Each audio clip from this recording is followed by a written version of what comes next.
empezando el día de hoy, la última sesión, siempre haciendo un resumen de todo lo que hemos visto hasta la fecha. Iniciamos viendo el origen de la representación con los griegos y todo el origen de sus máscaras al pasar a la representación de las ciudades griegas, donde prácticamente era una representación donde todos los ciudadanos participaban, lo cual sería imposible actualmente, para llegar a la representación política de la Edad Media, de una representación basada en el derecho civil, donde la representación era bajo mandato imperativo, es decir, iban para cumplir determinados puntos y nada más. Luego hemos analizado los conceptos de representación que desarrolla Sartori con su representación política, simbólica, y Hannah Picking con sus 5 modelos de representación, y pasamos a Galbao también con sus modelos de representación.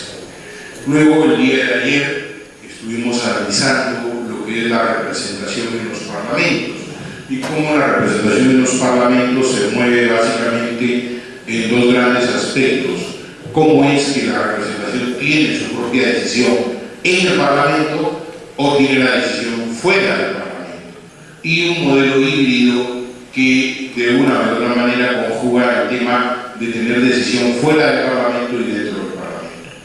Estos conceptos que hemos vertido en las clases nos lleva ya a empezar lo que vamos a desarrollar a partir del día de hoy. La primera lámina, por favor. Como les decía ayer, el día de hoy básicamente vamos a ver las relaciones de las funciones de la legislación. Se dice que la representación política tiene básicamente 2 funciones: la función de control y la función legislativa. Son las funciones que vamos a analizar hoy día y cómo se dan básicamente en la representación política. Como ustedes saben, la función de control es entendida como el examen público de la actividad del gobierno, que es básicamente una prerrogativa de la oposición. Por eso es que en los parlamentos en el mundo se plantea que es la oposición la que debe tener o la que invoca básicamente los mecanismos o instrumentos de control. Curiosamente, en el Perú hemos tergiversado este concepto y es la mayoría la que se apropia de estos instrumentos. Lo hemos visto desde la época de Fujimorato, cuando la Comisión de Fiscalización, desde su creación, formó parte del partido de gobierno y no de la oposición. O también cuando las comisiones investigadoras son propugnadas por la mayoría y no por las minorías. Curiosamente, son temas que se ven en nuestra realidad política, pero la concepción doctrinaria es que es una prerrogativa de la oposición, mientras que por otra parte la mayoría se espera más bien un apoyo público a la acción de gobierno. Asimismo, normalmente la acción de la mayoría se asumirá para disminuir las presiones y hará consultas en privado al gobierno. Es decir, la representación en el control político buscará que el público vea los errores del gobierno, hacerlos más notorios, más evidentes ante el público, mientras que la mayoría que buscará resaltar los triunfos del gobierno, buscará disminuir o atenuar las consecuencias de los errores, o finalmente, como les decimos en las comisiones investigadoras, que no llegue al último extremo las acciones de control político.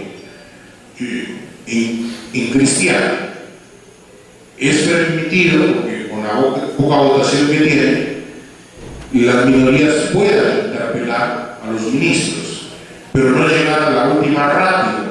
¿Cuál es la última ratio de un proceso de interpelación? La censura. Las mayorías buscarán entonces la última ratio, que es no llegar a la censura. Mientras que las minorías no es que pierdan, sino que en la representación política, ¿qué es lo que busca? Básicamente con la interpelación.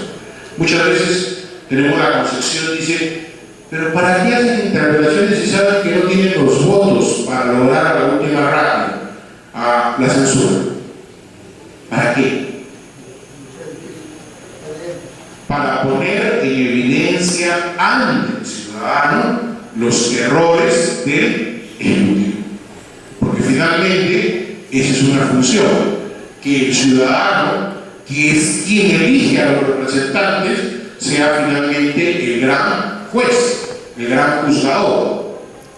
Debemos partir siempre desde ese esquema, que el representado siempre será el que tiene finalmente la decisión de volver a elegir o no elegir a su representante. Siguiente. La función de control, ya lo estamos diciendo, es una función llevada a cabo esencialmente por las minorías parlamentarias. En consecuencia, se confían los instrumentos, se los estoy mencionando, y buscan básicamente la publicidad.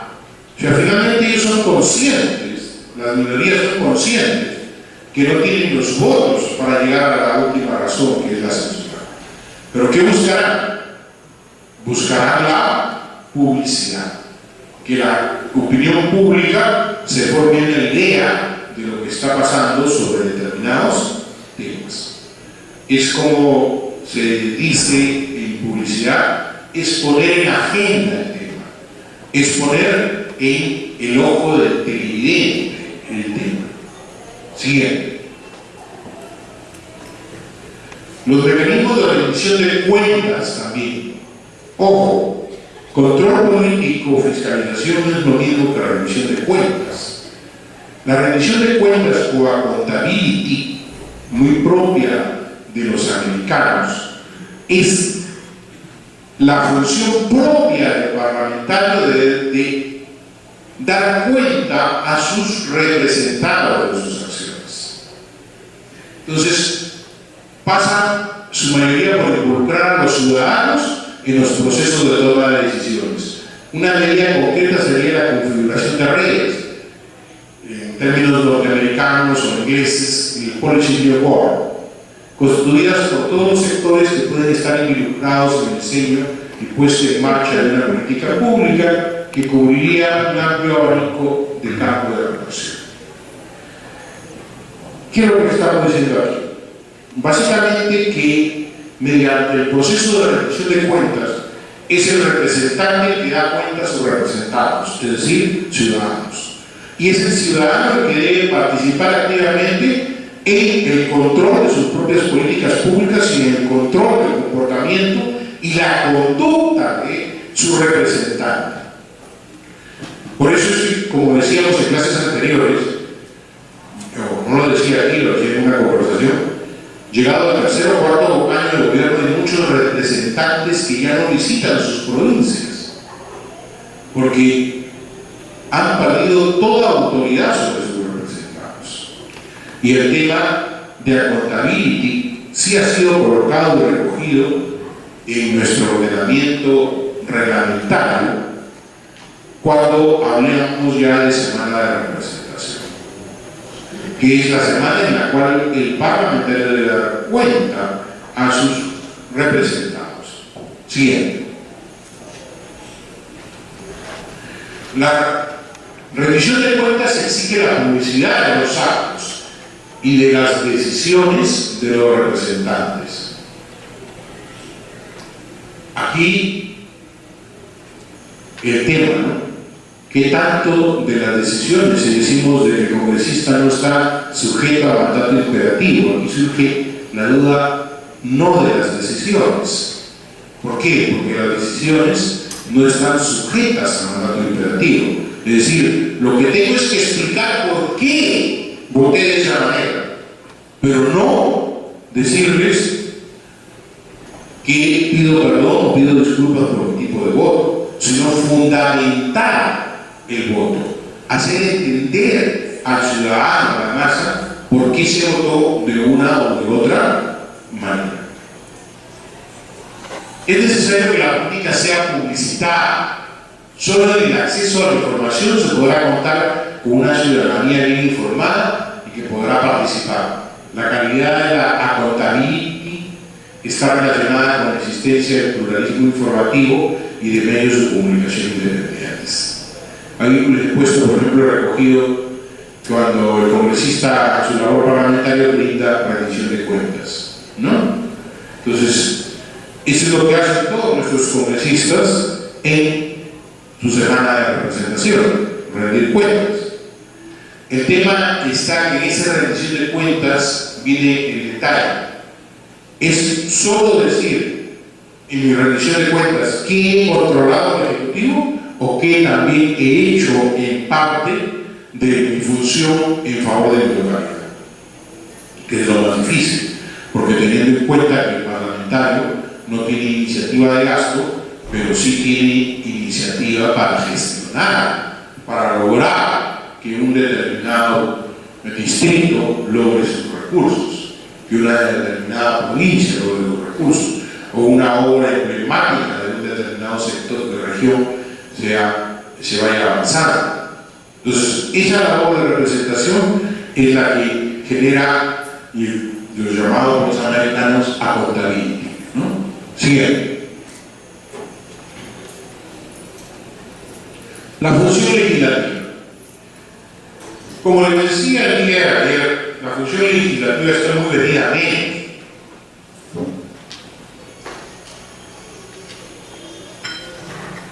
Pero eso no significa que sea dejada de lado por el Parlamento. Lo que pasa es que nosotros mismos, en el Parlamento peruano, la función legislativa la hemos desvirtuado. No sé si alguno de ustedes ha tenido la experiencia de ir, no tan lejos, aquí a Chile nada más, y ver una agenda del Pleno del Congreso chileno, o de la Cámara de Diputados o de la Cámara de Senadores. ¿Saben cuántos puntos creen que contiene una agenda del Senado chileno? De una cifra aproximada. No pasan los 5 puntos, no pasan los 5 temas. Por supuesto que son temas medulares. No son los temas de declaraciones de interés público, salud de declaraciones del año de esto, del día del amuletero, con las disculpas de todas esas leyes. No son esas leyes, son las grandes leyes de la nación. Y son las grandes leyes de la nación las que se debaten en la función legislativa, porque para eso es el representante del pueblo, para que los grandes temas que van a regir la vida de los ciudadanos sean debatidas a profundidad y aprobados como corresponde. Acá también tenemos pues el problema de que tenemos ONGs y instituciones que viven en el Congreso, que nos hagan y crean la psicosis en muchos congresistas. Tal congresista no presentó ley, oye, presentó su acá y presentó. Entonces, ¿qué origina? Que muchos congresistas comiencen a solicitar de proyectos de ley. Ya. ¿Cuántos artículos tiene el Código Civil? 3.000 y pico, ya, correcto. 2.000 y pico, correcto. Vamos a modificar cada artículo del Código Civil. Ya tiene usted 2.000 proyectos de ley. Vean, no en este quinquenio tal vez, pero ha habido en otros quinquenios, donde congresistas presentaban todos los meses modificatorios del Código Penal, del Código Civil, artículo por artículo, dicho sea de paso, de tal manera que a la hora que estos ONGs especializadas, entre comillas, sacaban el récord de congresistas con mayor productividad, sacaba congresista Nemesio Chupaca 600 proyectos de ley. Y tú veías los proyectos de ley, todos eran de modificaciones de normas penales en el Código Civil. ¿Leyes de trascendencia realmente? No. Entonces, en Chile, por ejemplo, es así. Muy famoso fue el caso norteamericano.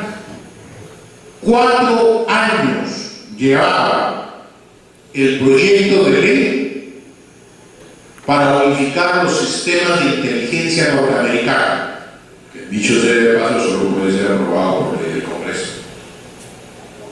Y no se ponían de acuerdo. 4 años de debate. Miren, pero es una ley pues trascendental. ¿Por qué no se ponían de acuerdo? Porque allí a la integración también tenían restricción de derechos y facultades para interceptaciones, violación de comunicaciones y todo lo que hacen los gringos, ¿no? No se aprobaba. Pero se presentó la ventana de oportunidades para su aprobación. ¿Cuál fue la ventana de oportunidades? El 11 de septiembre. ¿Sí saben qué pasó el 11 de septiembre, no? Las Torres Gemelas fueron bombardeadas, por decirlo así, por 2 aviones, por Al-Qaeda. Entonces, se puso en discusión que los sistemas de inteligencia no servían. Y no es que servían, sino que muchos tenían indicios. Pero por decir el indicio A, lo tenía la FBI. El indicio C, lo tenía el Servicio de Inteligencia del Presidente. El otro indicio lo tenía el Servicio de Inteligencia de la CIA. El otro lo tenía el Servicio de Inteligencia de la Fuerza Aérea, porque tienen varios servicios de inteligencia. Pero como todos piensan por su lado, son entes estados separados, no pudieron sentarse a cruzar la información y poder lanzar la alerta oportunamente. Entonces, esta ley que propugnaba la integración de todos estos sistemas de información, recién tuvo su ventana de oportunidades después de la caída de las Torres Gemelas y a los 2 meses fue aprobada. Y con ello, toda esta política que después fue denunciada por los Wikileaks. Es decir, esta capacidad de investigación está con carácter legal, por eso los servicios de inteligencia de Estados Unidos no les ha pasado nada por todo el escándalo internacional, porque ellos tienen el respaldo de la ley de Congreso de la República. Pero esas son las grandes leyes que protegen a las naciones o protegen a los ciudadanos. ¿Qué gran ley hemos dado en estos últimos años? Una ley que yo haya recordado que originó trascendencia, debate, fue la 2530, el cierre de la 2530, por ejemplo. Una ley que estuvo en agendas del pleno durante 4 o 5 meses. Tenemos una ley de trascendencia, la modificación de los plazos y las no reelecciones de los gobiernos regionales. Y está pendiente, porque requiere votación calificada y requiere de un pleno. Se ha discutido por partes, ¿por qué? Porque como no hay todo el pleno, no hay un debate único. Pero en fin, volviendo al tema de la función legislativa, es fundamental que estos grandes temas los tenga el Parlamento. En la medida en que los grandes temas los tenga el Parlamento recobrará esta gran capacidad de legislar. Pero si nos preocupa más terminar el año diciendo que hemos tenido 100 leyes, de las cuales las trascendentes han sido mandadas por el Ejecutivo y las otras son declarativas, entonces, ¿de qué estamos hablando? Entonces, la tendencia, de hecho, es a la disposición del Parlamento por parte del Ejecutivo de la función legislativa. El predominio de la iniciativa gubernamental es bastante claro. Se puede señalar que el dominio gubernamental sobre la actividad legislativa se debe además al mayor grado de éxito de sus propuestas de ley. ¿Qué hay en algo trabajo? ¿Cuántas propuestas del Ejecutivo se han hecho ley? Les apuesto que no menos del 80% de las propuestas que vienen del Ejecutivo. Entonces, ¿quién pone la agenda del Legislativo? El Ejecutivo. Y esos sí son temas de gran interés. Y lo más curioso es, ese sería un primer estudio. Un segundo estudio sería ¿cuántas de esas iniciativas legislativas hechas ley tuvieron dictamen de comisión? Y un tercer estudio sería ¿cuánto debate de las iniciativas legislativas, imaginémonos, dictaminadas en comisión,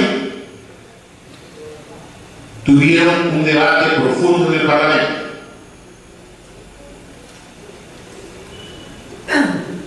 Entonces, ¿cómo le damos cuenta al ciudadano después? Si ni siquiera nosotros mismos sabemos. Miren lo que hemos pasado con esto de las AFP de los independientes, aprobado en la comisión permanente. Y usted sabe que en la comisión permanente siempre los debates son más cortos y son menos significativos. Todas las idas y venidas se han tenido que dar el mismo Ejecutivo y el mismo Parlamento para corregir algo que el Parlamento dio paso. Porque seamos sinceros, el mismo Parlamento dio paso. Porque no cumplimos con nuestro verdadero ciclo legislativo, nuestra función legislativa.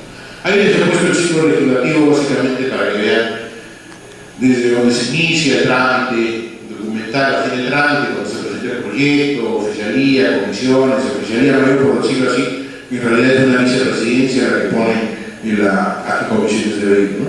Siguiente.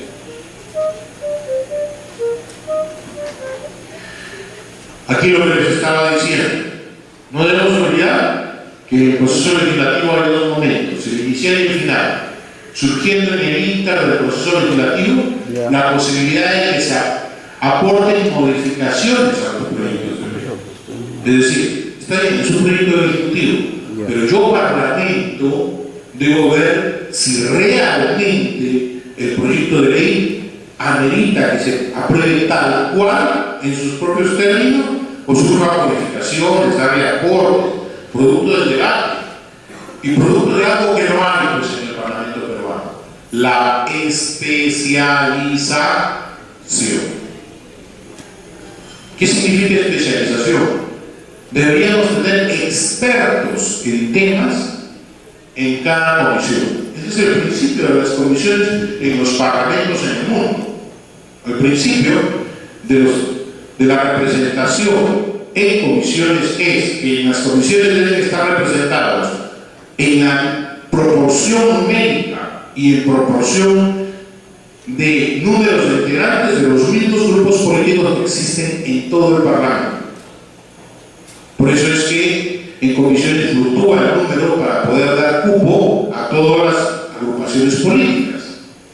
Y se supone, entre comillas, que son los especialistas en cada materia. Pero aquí vienen dos reflexiones.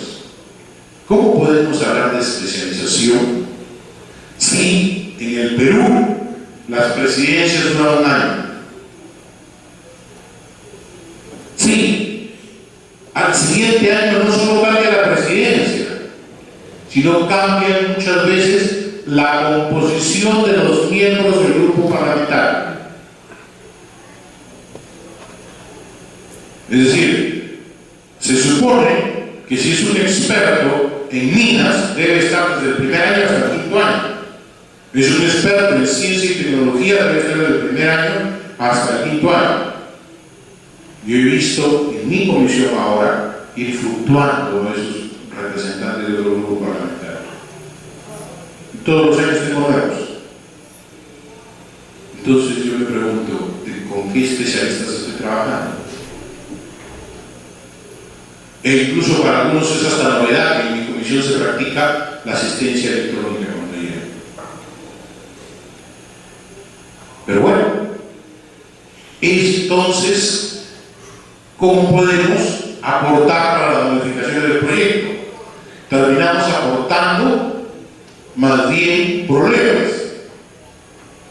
Y por eso es que los ejecutivos tienden a decir, por favor, que el Parlamento no le meta nada, porque si le mete algo va a lograr la ley.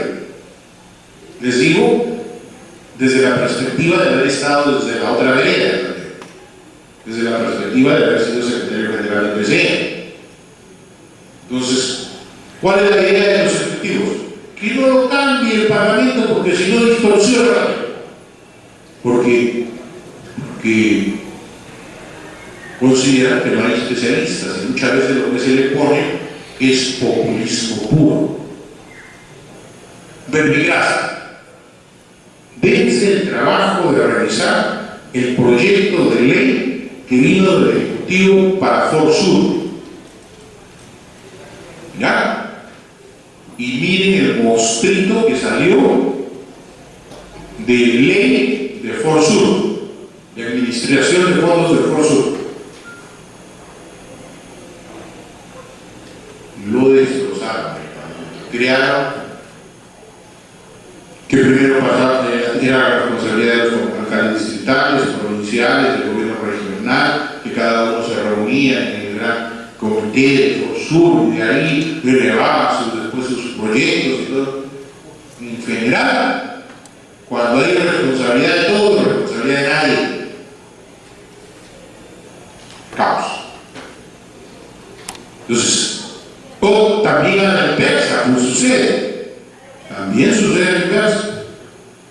Les mencioné hace poquito el tema de la AFP.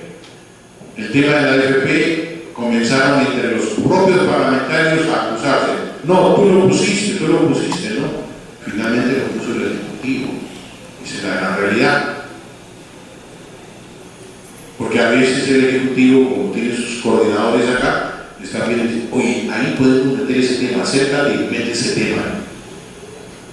Y ven ventana de oportunidades para meter también eso. El detalle está en que no hay expertos en las comisiones para poder analizar estos temas. Si hubiera expertos, rápidamente los detectarían. Una de las pocas comisiones donde siempre hay expertos es la Comisión de Constitución.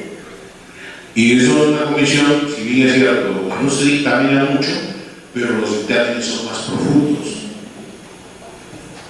Estuve en una brillante época en la Comisión de Constitución y era realmente un lujo escuchar cada ponencia de cada parlamentario, debidamente fundamentada, habían leído en su casa de dictamen, habían traído sus aportes y lo fundamentaban con los respectivos autores.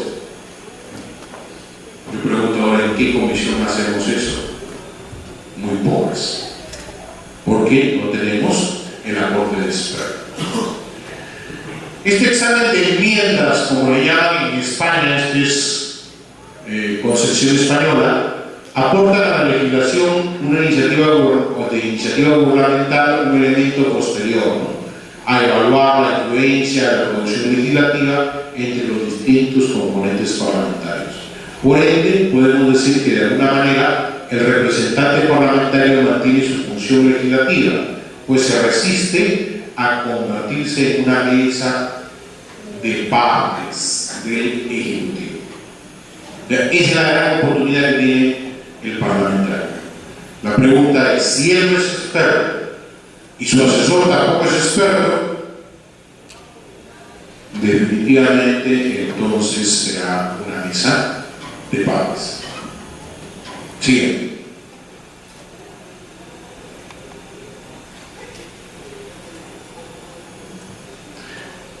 En el caso del reglamento del Congreso, establece una serie de actividades de los representantes para vincular a los derechos y deberes de los congresistas en el artículo 22 y 23. Entre los derechos y deberes funcionales tenemos, y que son realmente funciones parlamentarias, mantener en comunicación con los ciudadanos y las organizaciones sociales, conocer y procesar sus preocupaciones y necesidades. Esto es muy importante.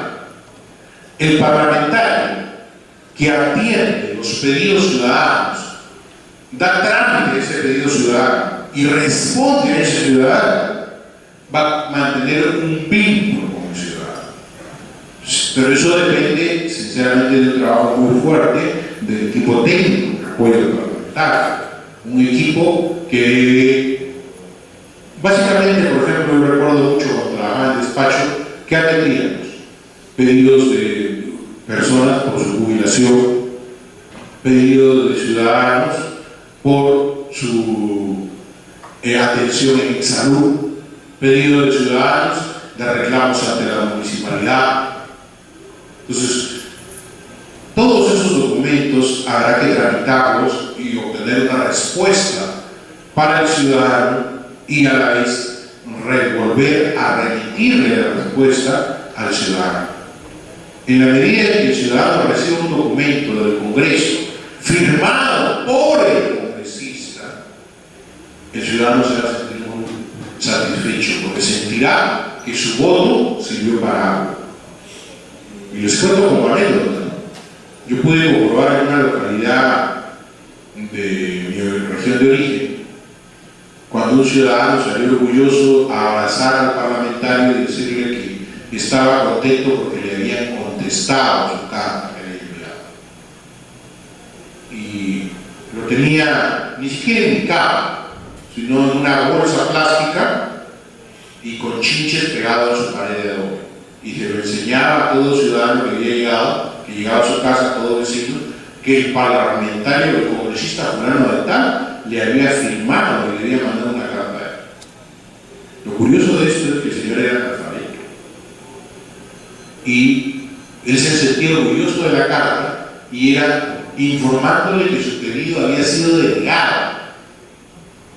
Pero miren el sentimiento y la identificación de representante y representado. No le interesaba que el resultado haya sido negativo, le interesaba que su parlamentario lo había atendido. Ese vínculo es el que hace realmente valer al Parlamento. Esto lo trabajan mucho los norteamericanos. Por eso es que en la Cámara de Diputados es la que tiene mayor contacto con los ciudadanos y se reelige cada 2 años.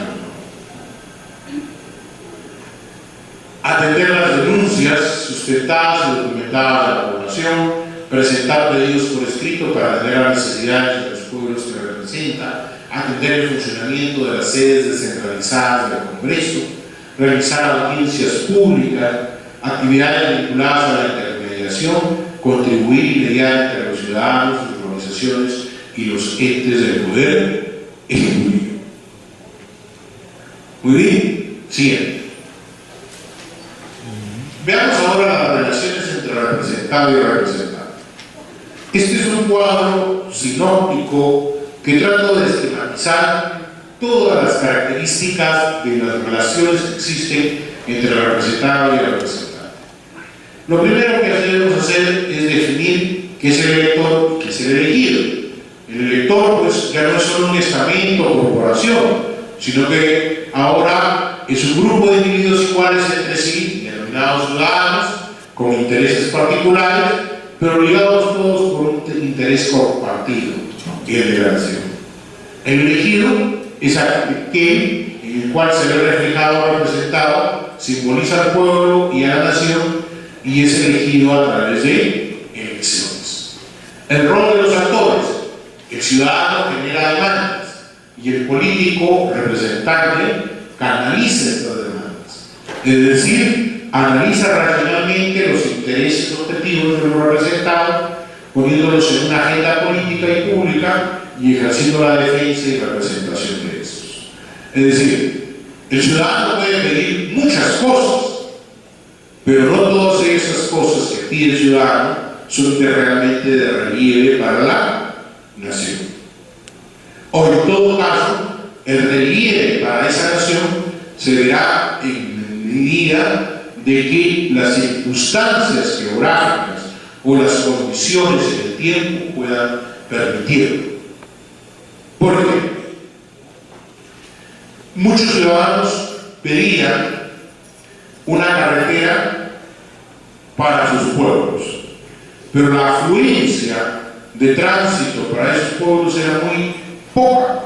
Para un pueblo de 200 habitantes pedir una carretera es mucho.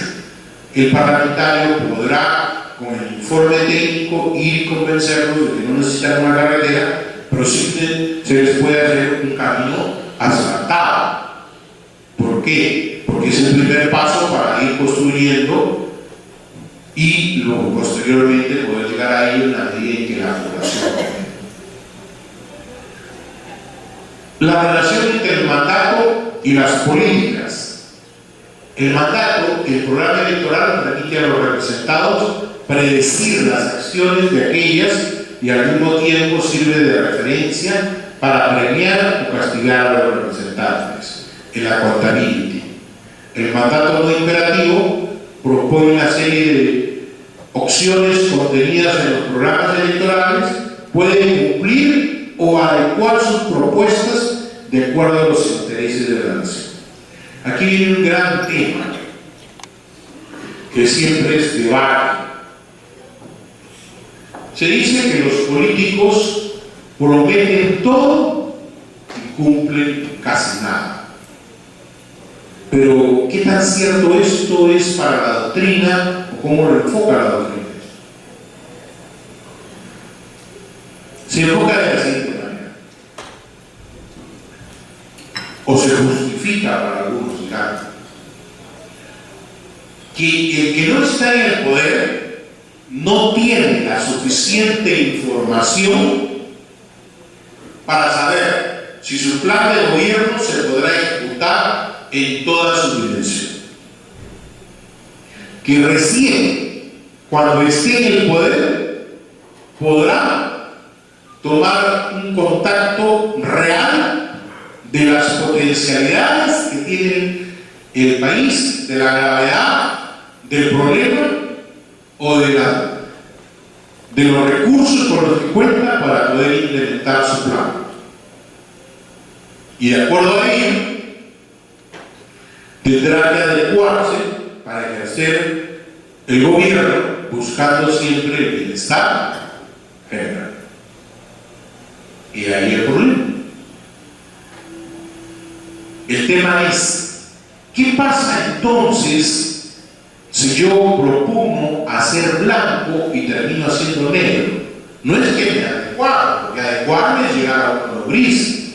Es una variación de 180 grados de mi proposición o de mi propuesta.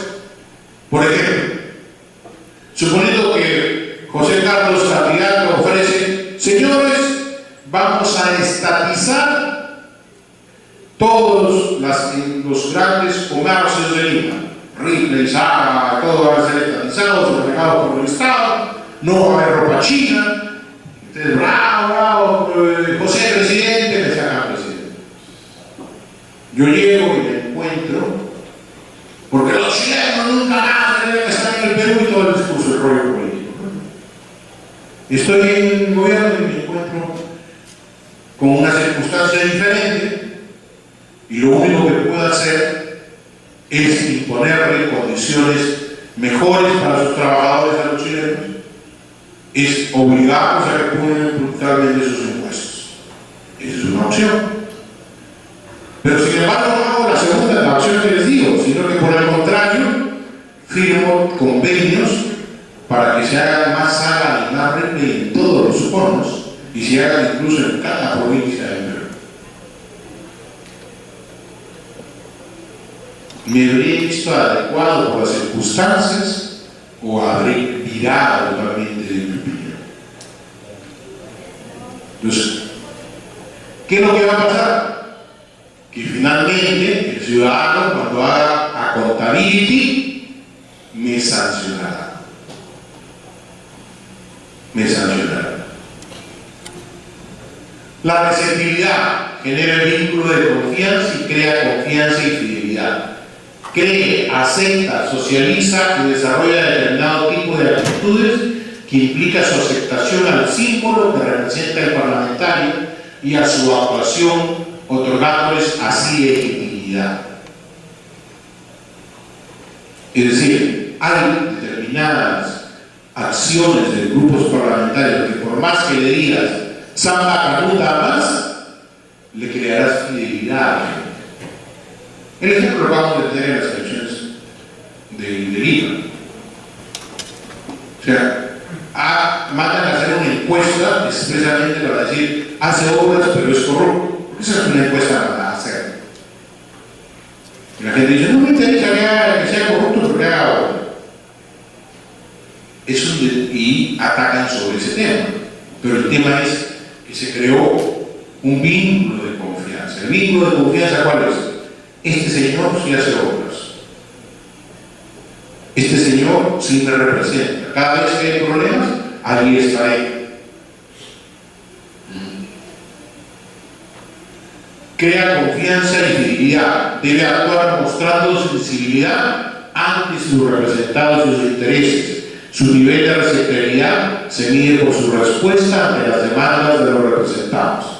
Es decir, por atender las respuestas de los demandados. Ojo, y como ya les dije, no necesariamente satisfaciendo la respuesta del representado o lo que pide el representado, sino el solo hecho de estar con él.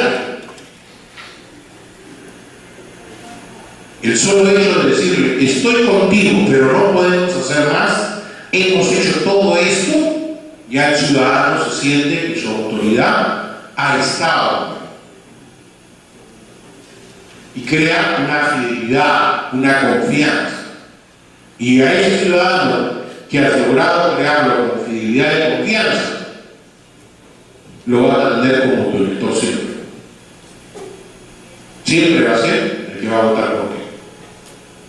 Así le digan después, mira que fulano es así, que es borracho y todo lo demás, no le interesa. Él sabe que cuando su pueblo lo necesita, él está. Control y responsabilidad. Pide cuentas, fiscaliza al representante en las elecciones siguientes, le reitera su confianza o se la retira. Las elecciones son concebidas como un momento de las rendiciones de cuentas. Él rinde cuentas, responde por sus actos a la ciudadanía. Uno de los parámetros para salir airoso de la fiscalización del representado es el cumplimiento de sus promesas electorales y el desempeño idóneo de sus funciones. El proceso que hemos estado hablando de accountability durante toda esta etapa.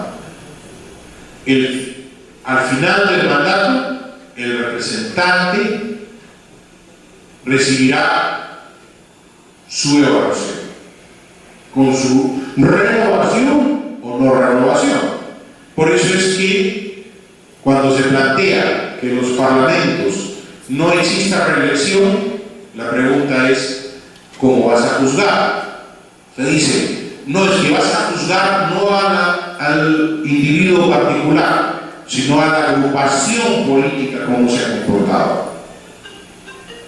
El gran tema es que los vínculos, además de agrupaciones políticas, se dan por individualidades. Pertenecen a un determinado grupo político, pero se dan por individualidades.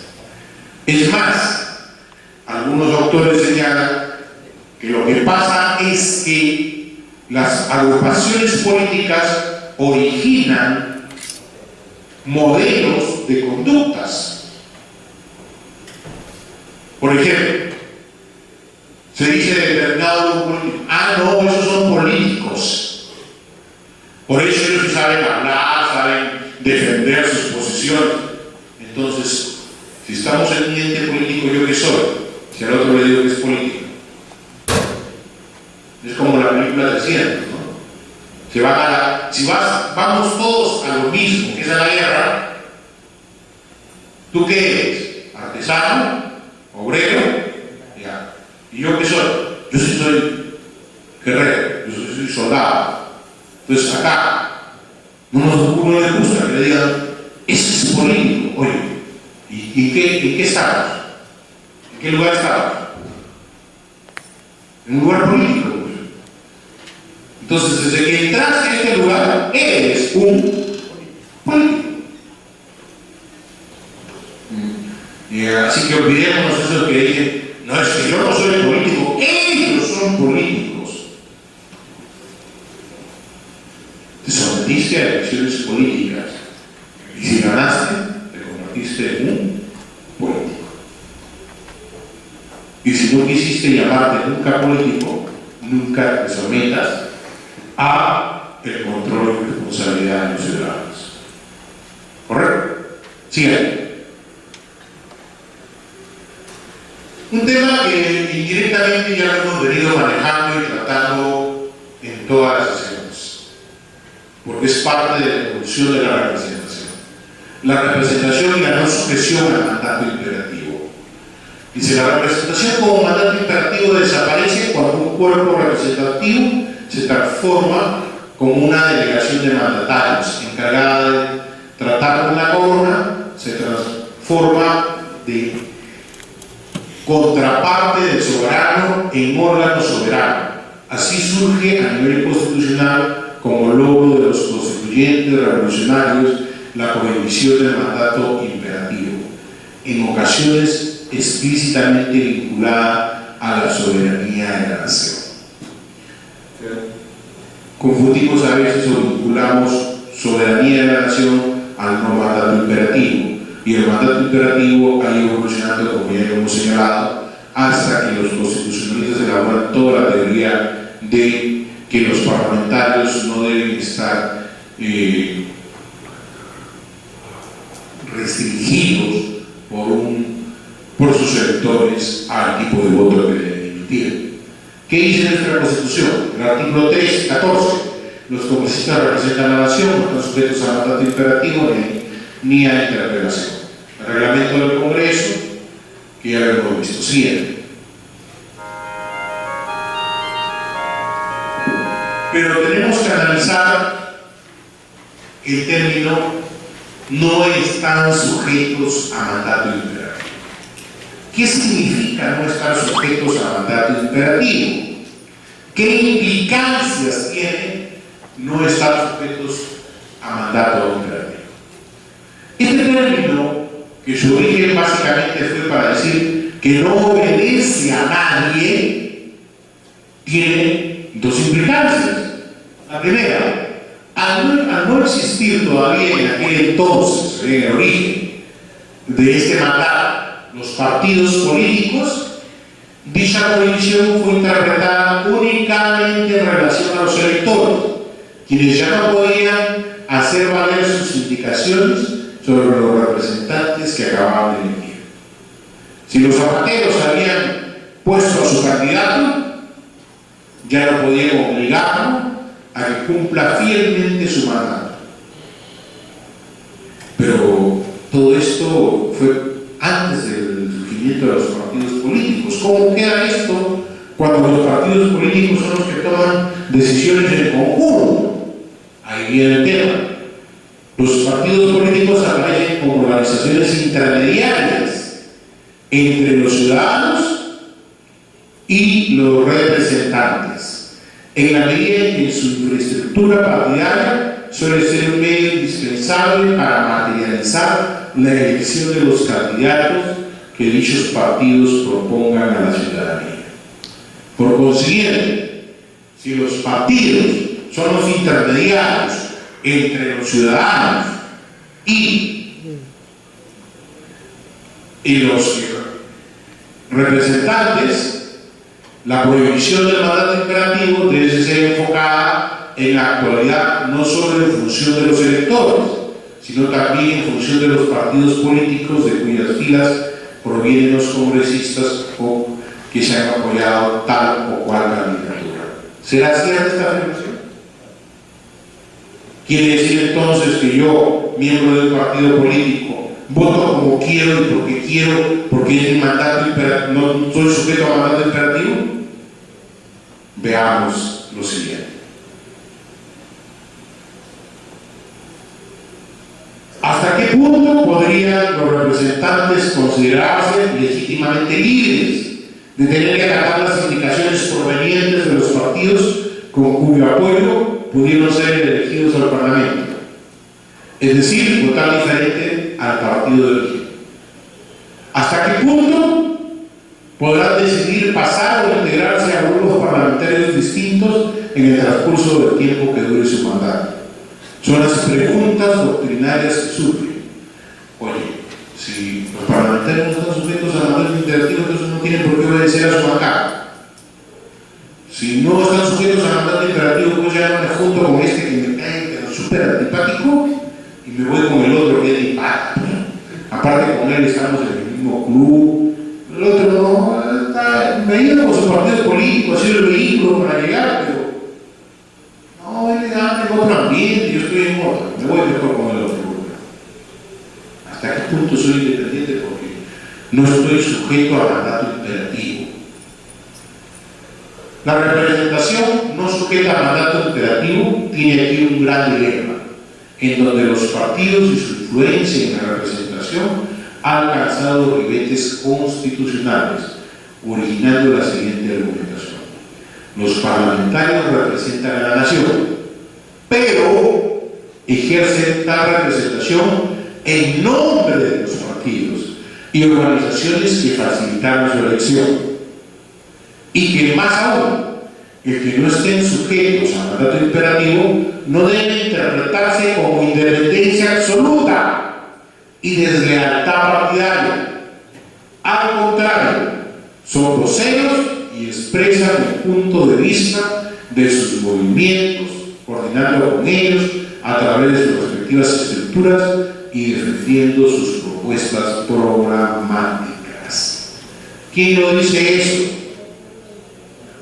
En una obra de Enrique Barnales, en colaboración con Alberto Otárola Peñaranda, no el parlamentario, su hermano. Y querido utilizar este actor, no a otros que son tal vez un poquito más claros, por sus posiciones ideológicas.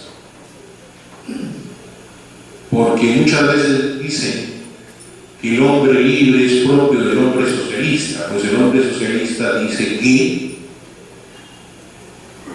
debe estar vinculado a su partido, porque su partido fue el vínculo que originó para que fueran elegidos.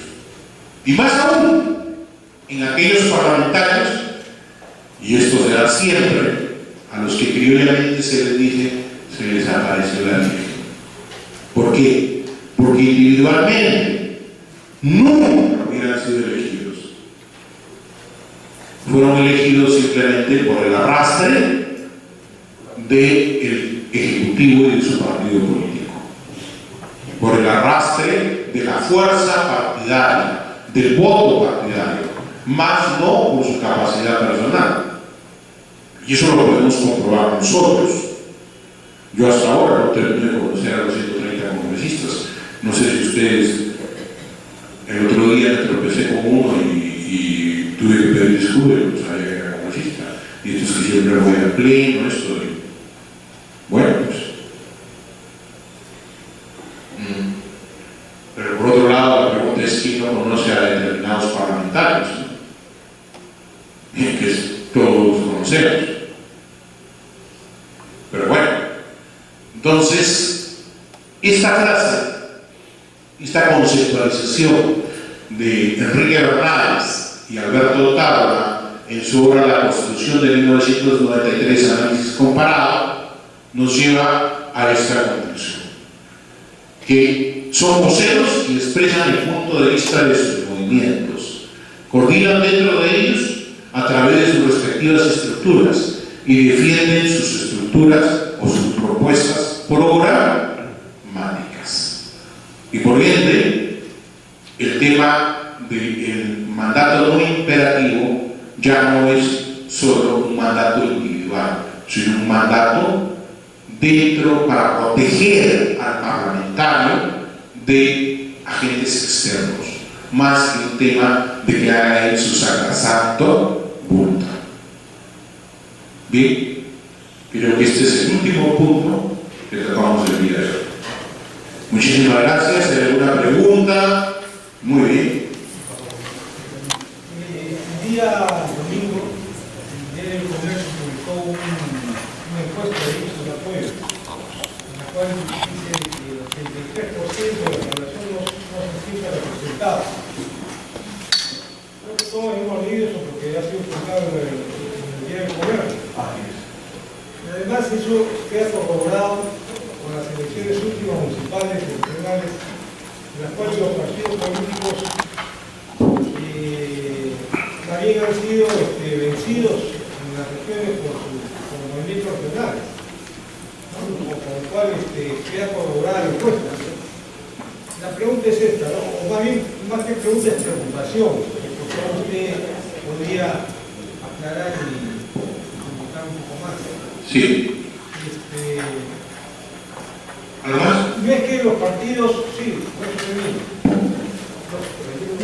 Si la gente de la población no se siente representada por los representantes elegidos, le está quitando legitimidad. Y también le está quitando legitimidad a los partidos, porque los partidos no estarían, por lo menos en los últimos años, tomando las necesidades y proponiendo las soluciones a los problemas. Entonces, si bien es cierto que es algo tan general, pero sin embargo tan vigente y tan preocupante. Lo que pasa es lo siguiente, miren ustedes, ya lo hemos dicho en la sesión, pero vamos a profundizar. En el tema de la representación política hay que tener en cuenta dos elementos. No es parte de esto, porque eso es parte ya de otro capítulo que no lo hemos visto, es cómo se origina la representación. La representación política se origina básicamente por el modelo electoral y por el diseño político. Y eso es lo que está fallando en el Perú, el modelo electoral y el diseño político. El modelo electoral está reflejado a cuántos parlamentarios existen, cuál es la proporción electoral que se tiene, cuántas son las elecciones, qué tipo de elecciones tienes, voto preferencial, no voto preferencial, voto cerrado, voto abierto. Les recomiendo leer en internet modelos electorales y representación, está en la biblioteca del Congreso. Ahí está toda la gama de modelos electorales de cómo elegir representantes. Eso no está fallando, me parece. Se los he dicho a través de todo el lazo. Tenemos números claros, 130 representantes para casi 20 millones de electores. Saquen la proporción. Saquen la proporción en Lima de cuántos parlamentarios hay, cuántos electores hay y a cuántos representan. Es imposible realmente que un ciudadano pueda atender a los 300.000 o 500.000 o 1 millón de ciudadanos que representan. Los sistemas que triunfan en el mundo, la representación siempre es mayor y es más proporcional el número de representantes al número de electores. El diseño político, ahí sí, si lo otro está mal, esto está, como diría mi hijita, re mal. ¿Por qué? Por un tema muy simple. El año 2001 se rehicieron muchas leyes en el Perú. La Constitución de 1993 señala que la participación de las políticas de los ciudadanos se da a través de partidos políticos y agrupaciones o movimientos políticos. Punto. No dice más la Constitución de 93. No dice que uno es más y uno es menos. Con una conclusión lógica es que los dos tienen los mismos derechos y mismas responsabilidades. ¿Cierto? Pero, lamentablemente, la ley de partidos políticos, conocido como la ley PIS, creada en el año 2001, reventó el sistema político. Porque tenía un trasfondo político. ¿Cuál era el tema? Se le dio todas las obligaciones a los partidos políticos y todas las ventajas a las agrupaciones o movimientos políticos. Obligaciones, casi ninguna. Porque dice que había que buscar la verdadera representación del pueblo, del ciudadano, a través de los movimientos políticos. ¿Qué originó esto? Si ustedes ven, los movimientos políticos que se fueron formando con un grupo de vivos o el grupo del empresario de la zona, que antes de la ley de esa ley, ¿qué pasaba? Si tú querías ser autoridad de tu pueblo, tenías que ver a uno de los partidos, entrar a uno de los partidos, pasar 2, 3, 4 años, hacer vida partidaria, ascender, como diríamos previamente, desde Cachaco Raso hasta llegar a Generalote, para poder ser candidato. Y eras candidato con tus demás listas de tu partido. Pero con la nueva ley de partidos políticos, con Magalía, Pepe Chirinos y de su platita, aquí me voy a trabajar en el partido político, por favor. Jimmy, júntame 2 firmas. Ahí tienes 100 soles, cada 2 firmas. Me juntaba las firmas mínimas, tenían el movimiento. Que los partidos políticos hagan sus elecciones, poner sus candidatos. Yo mando el movimiento político, yo pongo mi candidato. Mis regidores yo los elijo. A ver, de la asociación que represento de comerciantes, ¿quién quiere ir de regidores conmigo? Ah, tú quieres ir ya, apuntando. Tú también quieres ir ya, apuntando. Se acabó el negocio. Todo es un mercantilismo, un negocio. Termino mis 3 años o 4 años de alcalde, nada hice bien. Nos vemos, chao, me voy a ir a otro sitio. Y no queda ni el local del movimiento político para que el ciudadano vaya y tire un huevo podrido a la puerta de ese local. Porque no hay exigencia en la ley de que tenga locales. Conclusión que ha originado el daño, esa ley. Y esa ley la quieren cambiar, pero no la van a poder cambiar porque muchos de los parlamentarios son hijos de esos movimientos políticos. Y prima el carácter individual y no el carácter partidario. La existencia de partidos en el Perú está restringida a 2 o 3, no hay más. Los demás son imitaciones o remedios de partidos políticos. Entonces, ¿qué les conviene? Seguir con el esquema de movimientos políticos, porque es la de Pepe el Vivo. Ese es en síntesis. Y ya les dije el otro problema del tema del diseño. Por eso es que el ciudadano, aunado a eso, lo que les dije a la clase de ayer, el interés económico también de los medios. En el Perú somos donde incluso hacen una robada y dicen, el Parlamento está tal como está por tener políticos. Un momentito, el Parlamento está como está por tener políticos. Porque los políticos que hay ponen de vuelta y media a todos los demás. ¿O no es así? Los políticos de carrera que hay. Se paran 2 políticos de carrera aquí y paran todo el Parlamento. ¿O no es cierto? Porque hay experiencia, porque hay preparación. Los demás es improvisación. Y el peruano dicen que es el campeón de la improvisación. Por eso es bueno, pues, y aprobado en otras cosas en el mundo. Pero es malo también porque todo lo lleva al extremo de la improvisación. No sé si con eso he cubierto algo de tus preguntas. Esas son las cosas que tendríamos que cambiar para poder tener una verdadera organización. Claro que la prensa va a salir a criticar.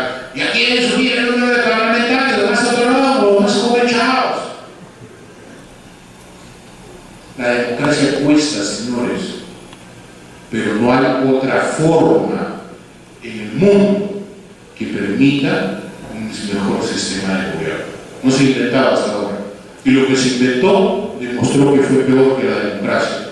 Y cayó tras la caída del muro de Berlín. ¿Algo más? ¿Alguna otra pregunta más? Bueno, agradecerles. Si a alguien le gustó, si a todos les gustó, bien. Si no les gustó, no se lo puede ganar. José Carlos,